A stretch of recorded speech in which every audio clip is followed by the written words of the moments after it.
I heard this perspective with Dr. Sue Morter, and it really opened a new paradigm for me. See how it feels for you. Imagine that us as souls, when we leave these bodies, we go to a place called the Hall of Souls.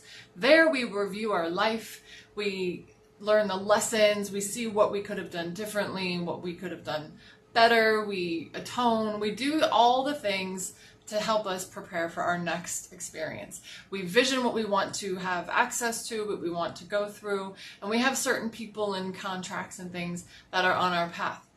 Imagine you're at, say, the bus stop in this Hall of Souls, waiting for your bus with all the other souls who also have their agenda, and you have this remembrance. Oh, the last life I had, the last 5 minutes, I was on my deathbed. I had this profound forgiveness for my spouse for cheating on me.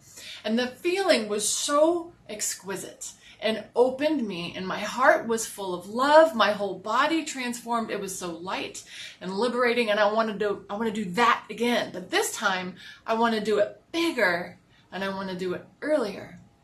And you just get really excited, and you're asking all the other souls around you, would you want to partner with me so that I can have this big forgiveness experience? And they already have their agendas, and they're like, oh, they're just kind of looking around, ignoring you as you ask, right? Because they know it's going to be a karmic connection, so they're kind of not wanting to do it. In the back of the crowd, you see a hand lift up, and you hear, I can feel how much this means to you. I'll come help.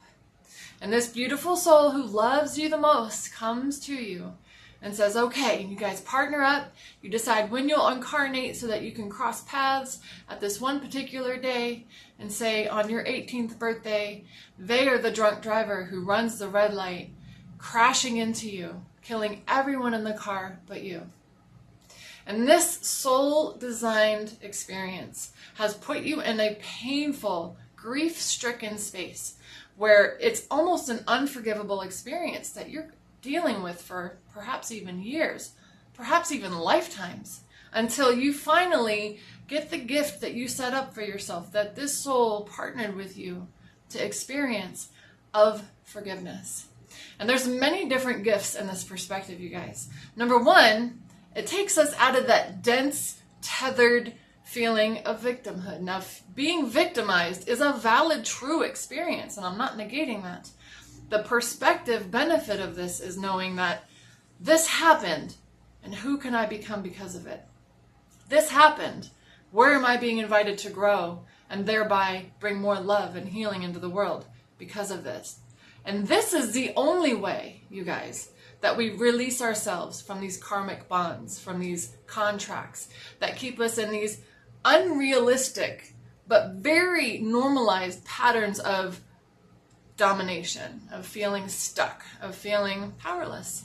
And so another gift of this is that you're, by choosing to see, okay, I don't know what this big picture is yet, and I'm certainly not going to keep that person in my life. I'm going to walk away, but I'm going to do it with a different energy. I'm going to do it with, I'm a master of my story. I'm going to eventually claim the gift of this. I don't know what it is yet, but I know there is one, and I'm going to set my dial with that perspective so that I can welcome the miraculous transformation that is going to come with me receiving this gift. You guys, it's this very subtle perspective shift that changes the game. It changes how we show up in the world. It changes our dynamics with others, changes the area of ideas that we have access to, that we can therefore bring into the world and build a new story that is no longer by those puppet strings of resentment and anger and guilt and shame tethering us to the old ways. It's the only way to get the trap off our ankles so that we can rise up into a higher plane of co-creation where the love line is our base and everything else we create above it. Just try this on, see how it feels, and see what perspective shift can change for your life.